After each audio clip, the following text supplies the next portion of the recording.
हम संगीता ठाकुर स्वागत करे छी अपन यूट्यूब चैनल मिथिला के नगरिया में। आय के एही वीडियो में बरसातक कथा सुनब। कथा सुनने से पहले चैनल के सब्सक्राइब जरूर कर लेब। एह चैनल पर मिथिलांचल से जुड़ल हर पाबनि तिहार के जानकारी, धार्मिक कथा आ पूजा पाठ से जुड़ल उपाय भेटत। तो चलू आप कथा सुनू। प्राचीन काल में एक गांव में एकटा ब्राह्मण निवास करे छलथि। हुनकर पत्नी सब दिन भानस करऽ काल में मार पसा कऽ चूल्ही लग एकटा बीहर रहे ओहि में धऽ देथिन। ओहि बीहर में एकटा नाग नागिन निवास करे छलथि। हुनका लोकनि के जे अंडा बच्चा होइ छल, गरम मार पड़ला से सब नष्ट भऽ जाइ छलनि। तऽ एक दिन नाग नागिन अपना में विचार केलनि जे जहिना ई ब्राह्मणी हमरा लोकनि के निसंतान केने छथि, तहिना हमहूँ हुनका कऽ देबनि। सएह सोचि दुनू गोटे नाग नागिन गाम से बाहर रस्ता कात में एकटा बड़क गाछ रहे, तकर धोधरि में निवास करऽ लगला। ब्राह्मण के 7टा बेटा रहनि। जखन ब्राह्मण के सबसँ पैघ बेटा विवाह योग भेलनि तऽ बेटा के खूब धूमधाम से विवाह केलथि।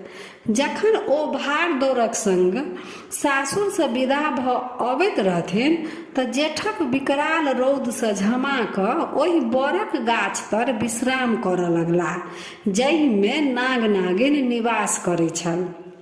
किछ समय गाछक शीतल हवा लगला से ब्राह्मण के बेटा अलसा गेलथि। नागिन सब देख रहल छल। ओ ब्राह्मण के बेटा के आबि कऽ डैस लेलखिन। हुनकर मृत्यु भऽ गेलनि। ब्राह्मण आ ब्राह्मणी दुनू गोटे कान खींच कऽ रहि गेलथि। फेर किछ दिन बाद दोसर बेटा के विवाह केलथि। हुनको संग वएह भेलनि। विवाह के बाद नाग नागिन डैस लेलखिन। हुनको मृत्यु भऽ गेलनि। अहिना कऽ कऽ ब्राह्मण के 6 पुत्र के विवाह भेलनि आ विवाह के बाद नाग डैस लै छलखिन। 6 बालक के मृत्यु भऽ गेलनि। आब सबसँ छोट बेटा रहि गेलनि। ब्राह्मण आ ब्राह्मणी सोचलथि जे सब बेटा के विवाह केला के बाद मृत्यु भऽ जाइए तऽ आब हिनकर हम विवाह नहि करब। सएह सोचि कऽ ब्राह्मण ब्राह्मणी के दिन कटऽ लगलनि। समय अपन गति से आगू बढ़ैत गेल। एक दिन ब्राह्मण के छोट बेटा कतौ से आबि रहल छल। ओ एक हाथ में जूता आ कान्हा पर छत्ता लटकेने चलि अबैत छलाह। दूर से एकटा बड़क गाछ देख कऽ ओहि दिस विदा भेला।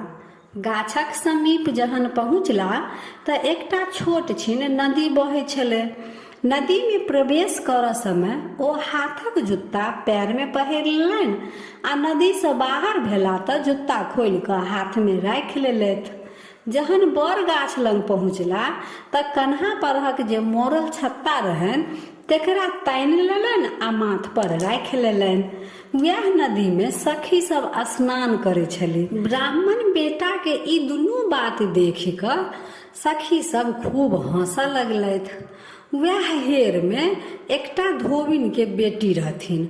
ओ परम विदुषी रहथिन। ओ आगा पीछा सब जानथिन। तऽ सब सखी के कहै छथिन, बेकार तो सब हंसै छ, ई बालक महापंडित लगै अछि। सुखायल में जहन ओ चलै छलथि तऽ रास्ता देख कऽ चलै छलथि, तखन हिनका जूताक आवश्यकता नहि बुझेलनि। लेकिन नदी में तऽ ई देख नहि सकै छथि, ताहिसँ ओ जूता पहिर लेलथि। तहिना बाहर में जहन ओ चलै छलथि तऽ छत्ता तानैके आवश्यकता बुझेलनि। परंतु गाछ तर जखन ओ बैसलथि तऽ छत्ता तानि लेलथि जे गाछ परहक कोनो चील कौआ चटक नहि कऽ दिया आ कोनो साँप बिच्छू देह पर खसि नहि पड़ै। तैं ओ छत्ता तानि लेलथि। तऽ एहिमे हंसै के कोन बात अछि? गाछ परहक कोनो चील कौआ चटक नहि कऽ दिया आ कोनो साँप बिच्छू देह पर खसि नहि पड़ै, तें ओ छत्ता तानि लेलथि। तऽ एहिमे हंसै के कोन बात अछि? ब्राह्मण के बेटा सब सखी के बात सुनैत रहथिन। ओ धोबिन बेटी के ई बात से बड़ प्रभावित भेलथि। ओ बुझि गेलथि जे ई परम विदुषी अछि। घर पहुँचला के बाद ब्राह्मण बेटा अपन विवाह धोबिन बेटी संग करै लेल प्रस्ताव ब्राह्मण ब्राह्मणी लग रखलखिन। पहिले तऽ ब्राह्मण नहीं मानैत रहथिन, परंतु पुत्रक जिद के आगू विवश भऽ गेलथि। धोबिन बेटी के संग विवाह लेल मानि गेलखिन। नीक दिन देख कऽ ब्राह्मण बेटा के विवाह धोबिन बेटी संग भऽ गेलनि। जखन विवाह के बाद धोबिन बेटी के विदागरी करैने घूमैत अबै छलखिन तऽ ओहि दिन जेठक अमावस्या रहै। ओहि गामक स्त्रीगण ओहि गाछ तर आबि जल ढारै छली, जाहि गाछ तर ब्राह्मणक 6 बालक प्राण ओ नाग नागिन नेने रहनि। धोबिनक बेटी सेहो जहन ओहि गाछक समीप आयल तऽ सोचलक जे एहिठामसँ पूजा केनही जाय। धोबिन बेटी जहन अपन नैहरसँ विदा भेल रहथिन तब विषहारा पूजा लेल धानक लावा, दूध, बड़ गाछक पूजा लेल सामान के जे आवश्यकता रहनि ओ सब लऽ कऽ विदा भेल रहथिन। ओ तऽ आगा पीछा सब जानैत रहथिन। ओहो जहन ओहि गाछ लग पूजा लेल बैसल कि नाग ब्राह्मण बेटा के डसऽ लेल पहुँच गेल। धोबिनक बेटी, जिनकर नाम सोमा रहनि, ओ नाग के देखते मुट्ठी से पकड़ि ढाकन तर झाँपि देलक आ ढाकन के जांघ तर में दाबि लेलनि। ई देख नागिन दौड़ कऽ एली। सोमा लग आबि कऽ कहै छथिन जे हमर बर दिअ। ताहि पर सोमा कहलखिन हमर मर दिअ। नागिन नहीं मानलखिन तऽ सोमा धोबिन कहलखिन ठीक अछि, नहीं देब तऽ जाओ, हमहूँ नाग के नहीं छोड़ब। आब नागिन विवश भऽ 6 मर हुनका घुमा देलखिन। ब्राह्मण के 6 पुत्र राम राम कऽ उठल। तहन सोमा धोबिन नाग के अपन जांघ तर सँ मुक्त कऽ देलखिन। तहन नाग नागिन अपन स्थान पर गेल आ ब्राह्मण के 100 पुत्र सेहो अपन घर पहुँचल।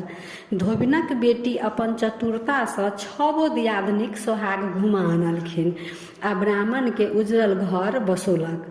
सब केओ आनंद मग्न भऽ जीवन बितबऽ लगलै। तऽ यह रहा बरसाइतक कथा। हम अपना बूढ़ पुरान से जे कथा सुनने रही से अहाँ सबके सुनेलहुँ। जतेक केओ के मुँह से कथा सुनबै कुछ ने कुछ अंतर जरूर भेटत, परंतु कथा के भाव एके रहत। बस कथा कहै में कुछ अंतर रहै अछि। तऽ आशा करै छी कि कथा नीक लागल हैत। आ कथा नीक लागल तऽ लाइक शेयर सब्सक्राइब कऽ कऽ मिथिला भाषा के सपोर्ट जरूर करब।